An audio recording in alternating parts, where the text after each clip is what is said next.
In India's northwestern state of Punjab, there lies a city that houses Sikhism's holiest temple. A city home to a shrine that encapsulates many poignant Sikh stories.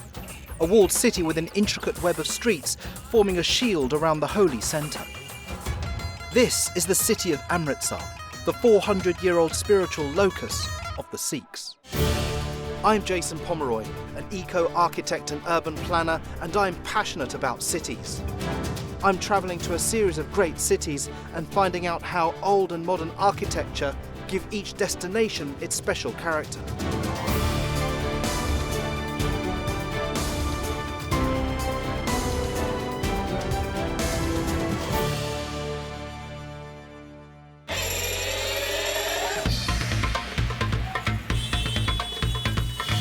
Amritsar was founded by the fourth Sikh Guru, Guru Ramdas, in 1574 on land he had purchased for 700 rupees.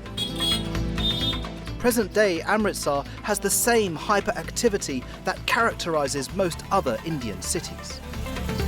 Commercialisation and urbanisation have staked their claims on the city. But across a tangle of railway lines, Amritsar's old walled city retains the flavour of a bygone era, with narrow streets, ancient trades and many significant historical sites. I've arrived in Amritsar, the spiritual centre of the Sikh faith, and it's really quite a remarkable place. My first findings and feelings about the crowded organic streets standing in stark contrast to the Golden Temple. This truly is the spiritual centre, and I'm certainly looking forward to this journey whereby I'll be exploring how the Sikh faith has adapted to the architecture, and certainly how the architecture has similarly informed the Sikh faith.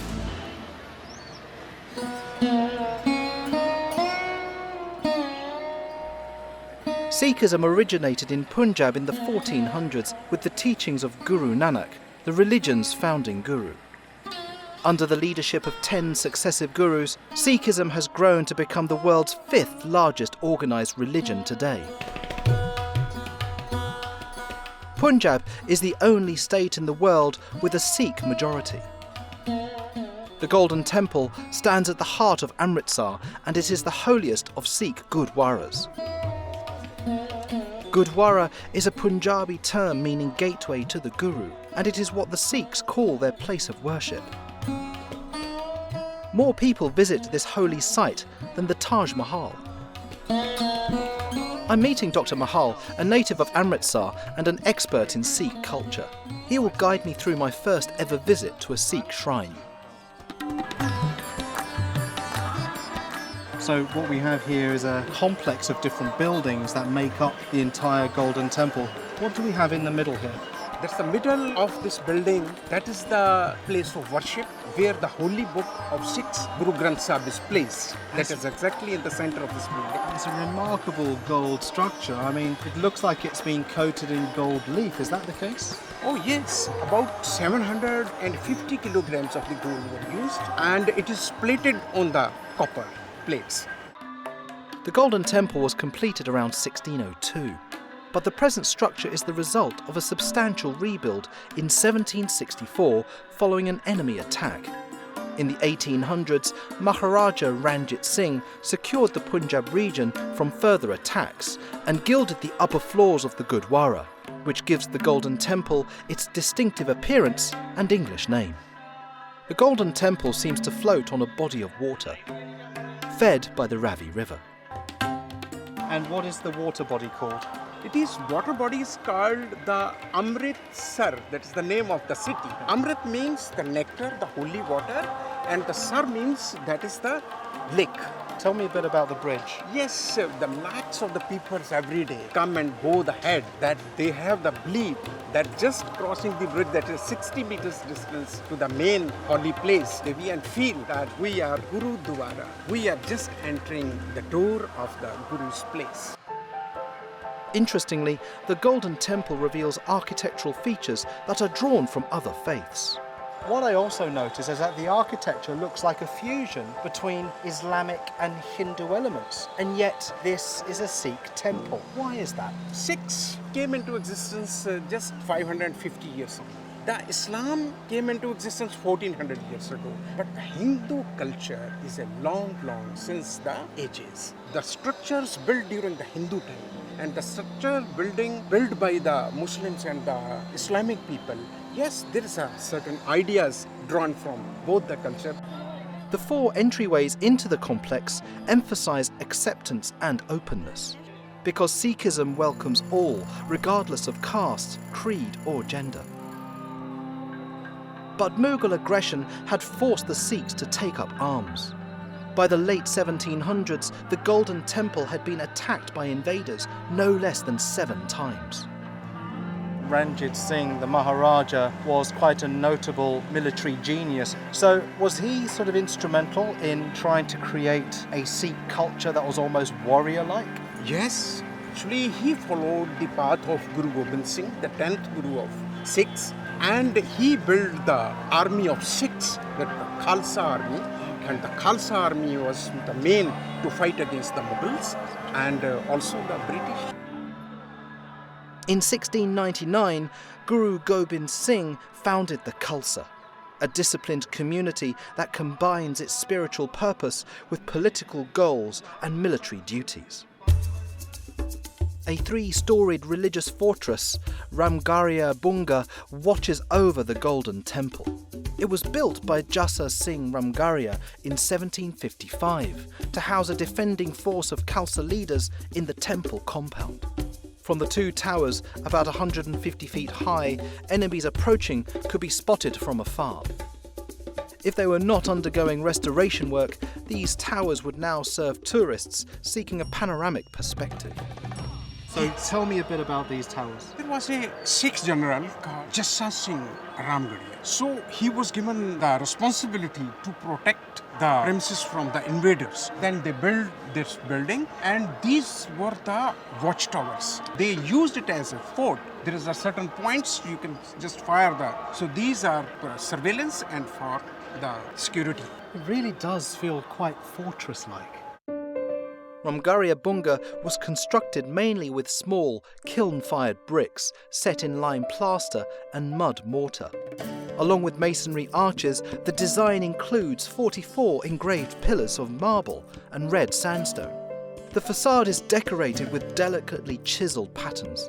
You know, I guess nothing could really prepare me for the sights of the Golden Temple, because when you're actually outside, what you're faced with is nothing more than a marble forecourt and this staunch, big, white wall. But step through the gates and what you then get to see is this glimmering gold pavilion floating on the holy water. For me, this is really quite remarkable. It's full of symbolism. And the fact that the Golden Temple is offset by a backdrop that relates to Islamic and Hindu architecture is really quite fascinating. You can see the Islamic and the Hindu elements in the onion-shaped domes, in the colonnaded walkways, and we can see that heritage of a warrior class in the fact that this is almost fortress-like, with 2 towers presiding over the city. All in one site, you have a city within a city, a religious complex, but also a fortification. Up next, I visit the tallest Gurdwara in Amritsar that is rich with many poignant Sikh stories.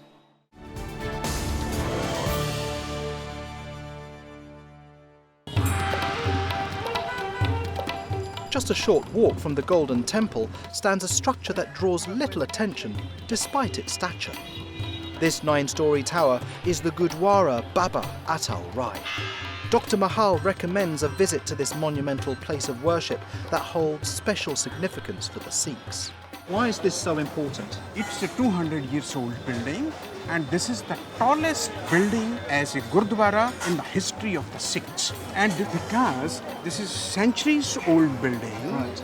and its structure is a lime structure. No concrete is used, no steel is used, Wow. and this is the wisdom of the architectural scientists amongst the Sikhs. Wow. And this is one of the greatest and tallest Gurdwaras in the Sikh history. The 9 stories symbolise the 9 short years of Baba Atal Rai's life. Son of Guru Har Gobind, young Atal Rai was called Baba, meaning wise old man, for possessing wisdom far beyond his years.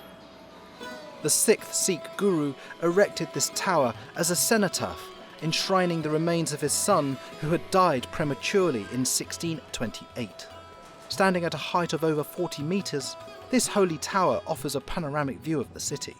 Situated on the southwestern side of the Golden Temple, the present structure was built in the late 1700s and became a Gurdwara, a place of worship. The interior of the Gurdwara takes inspiration from the Golden Temple, with a gilded, mirrored ceiling covering the ground floor. The first story is where one is treated to the magnificent fresco artwork that encircles the top half of the octagonal structure. The intricate paintings depict the life of Sikhism's founder, Guru Nanak. As we move round this building in a clockwise fashion, we're actually getting the depiction in pictorial terms of Guru Nanak's life, from a child all the way through to adolescence, all the way through to the end the of last days. breath. Remarkable. And I love the fact that the mirrored ceiling, very fine filigree and marble, also seems to bounce light around this room. It makes it feel so much lighter. The basic purpose is we are all around surrounded by the nature, flowers and the leaves and the trees, even the birds around. Means that represents we are with the harmony of the nature. So nature is all around and we appreciate the nature. The upper floors of the tower were damaged during a military operation in 1984. They have since been refurbished and are now modern in design, a stark contrast to what is taking place on the lower floors, where tradition is being preserved. You know, this really does tell you something about the Sikh tradition, and also their very strong storytelling tradition. But for me, this is just simply framework. This is actually framing something far more important that we can see over here. This wonderful arch with the symmetrical painting of flora and fauna, even peacocks, the national symbol of India, similarly depicts Guru Nanak's life, but is actually flanked by 2 military generals, warriors almost presiding over this archway in protection of what lies within. This is the inner sanctum. This is the sanctuary for the holy book. The Sheesh Mahal, a beautifully gilt golden interior, demonstrates the opulence and the importance of this central space within the building. Due to the current restoration work in the tower, the holy book has been moved to an adjacent hall. You know, it's wonderful to see craftsmen restoring this building to its former glory, because I get the sense that there are so many temple structures, gate structures that have been left to ruin. In many respects, we need to try and preserve these heritage buildings, these landmarks, in order to tell the Sikh story. And I'm sure Maharaja Ranjit Singh would be very proud to see carpenters, painters, decorators trying to restore these wonderful frescoes to their former glory.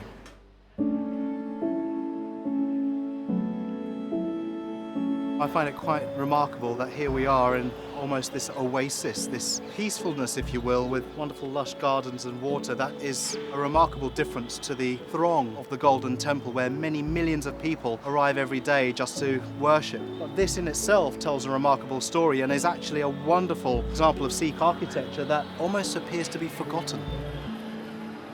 When we return, I navigate the narrow streets of old Amritsar and examine the fortification of this ancient city.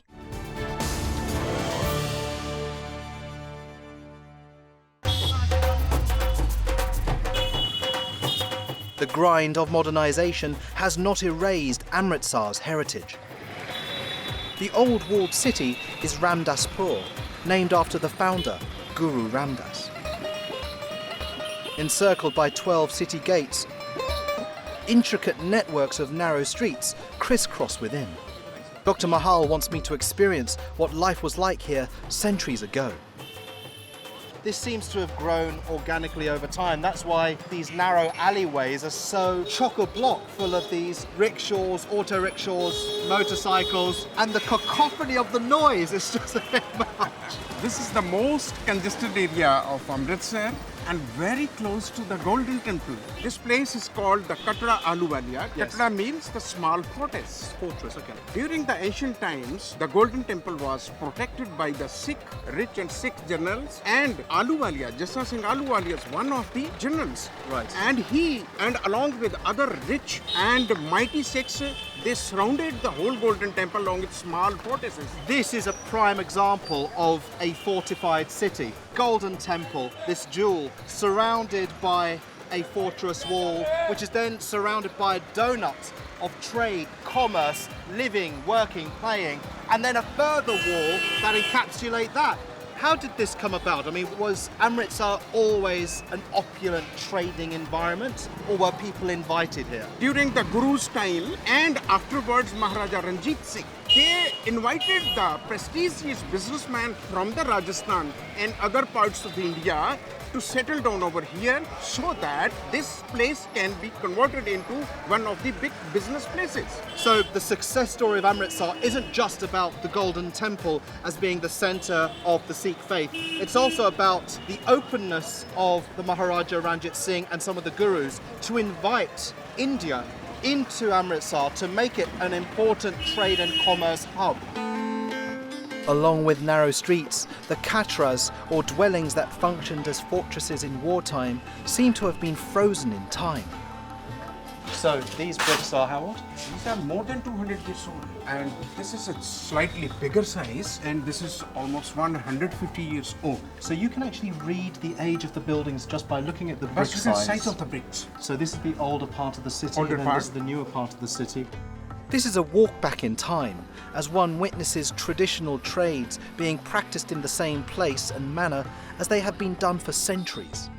Amritsar was known for trading in the tea and the shawls. Okay. Shawl means the silk. The silk were brought from the Kashmir over here, Yes. and this was the main trading center that exported to all around means in India, the old India. Shawls, silks, teas were very important in the trade and commerce taking place in Amritsar. Yes. When the Sikhs invited merchants into the walled city to set up businesses, trade and commerce flourished. But Sikhism had taken on a militant character against Mughal aggression by the late 1600s, and the walled city remained vigilant with an emphasis on defence. The walls may no longer demarcate the city's boundaries, but the gates stand as reminders, either in its refurbished form or as signposts. Dr. Mahal, this to me does not look like Sikh architecture. This to me looks like British colonial architecture in the form of the crenellations at the top, the Gothic arches, the red brick, and that sort of central clock. Tell me a bit about this history. This gate, named Hall Gate, was structured during the British times. So it was the case. So as far as the name is concerned, it's Hall Gate. This road leads exactly to the town hall. Okay. And there was a very important community hall called Temperance Hall. We were hard pressed to find original features in any of the 12 gates that surround the walled city. The structures still standing have mostly been modified by the British, who had made their presence felt in Amritsar in the latter half of the 1800s. There is but one gate that still reflects the ancient city's Sikh heritage. Now this gate looks remarkably different to the other gates that we've seen that have been left as almost relics to the British colonial time. This is called the Rambagh Gate. Ram means the name of Guru Ramdas. Yes. And there is a Rambagh garden that is known as the summer palace of Maharaja Ranjit Singh. He used to spend his summers in this garden, and this gate that faces to the Rambagh gardens too, that's why it was called the Rambagh Gate. So basically the 12 gates that take place around the city each have a particular character and identity driven by the function within the city. So your Lahori gate is on the road to Lahore. Your Hall gate is located in a position to characterize the town hall. And here, Rambagh Gate is speaking of the reference point, which is the Rambagh Gardens and the Rambagh Palace by Ranjit Singh. So what would have taken place behind this gate? Behind this gate was the small fortress, and it had a Sikh army, Khalsa army, to protect the Golden Temple, because many invaders invade the Golden Temple before Maharaja Ranjit Singh. And once he renovated the Golden Temple, he was very much aware to protect, because a lot of money was spent to restructure, then for gold plating and everything. The most precious monument as far as the structure is concerned, as far as the religious importance is concerned. So he was much more concerned about the protection of the temple, city, as well as himself, those who had a summer palace in the garden. The original walls that encircled the city are elusive, but I've made an interesting discovery. Some new buildings have cleverly incorporated the old city walls into their facades. What I particularly love is this building here, because it almost references back to the past as well. Not only is it a new residential development, but you see these little quarters of bricks. Well, they're actually kiln-fired tiles that are the same size as the bricks 200 years ago, but it's actually created quite a remarkable architectural composition. For me, it's a certain sense of cultural sensitivity in and amongst the chaos of the streets. Amritsar has been the spiritual capital of the Sikhs for over 400 years. This fortified city, with its network of chaotic streets that have grown organically around the Golden Temple, was developed in most parts to serve its spiritual centre. With the preservation of Sikh heritage and ideologies in both architecture and culture, Sikhism will undoubtedly continue to flourish in this city of the Holy Lake. I conclude my journey through Amritsar thinking that this city is a bit of a paradox. Why? Well, here we have this city that was constantly invaded by Mughals, Afghans, even the British, and yet the Sikhs opened up its gates to allow for people from all around India to invest in this place. It's a holy city, and yet it's also a city of trade and commerce, being a centre for the textile industry. It's also a city with a holy temple, sitting cheek by jowl next to a fortress. Even the Sikh people, incredibly holy, but at the same time warriors in their own right. These contrasts strike me as a bit of a paradox, but perhaps that is also referencing the Sikh faith in itself, in that it is about acceptance. The fact that the Sikhs do not discriminate against age, race, creed or colour. And arguably the built environment here does exactly the same thing. It is all accepting, and perhaps that is what makes Amritsar successful.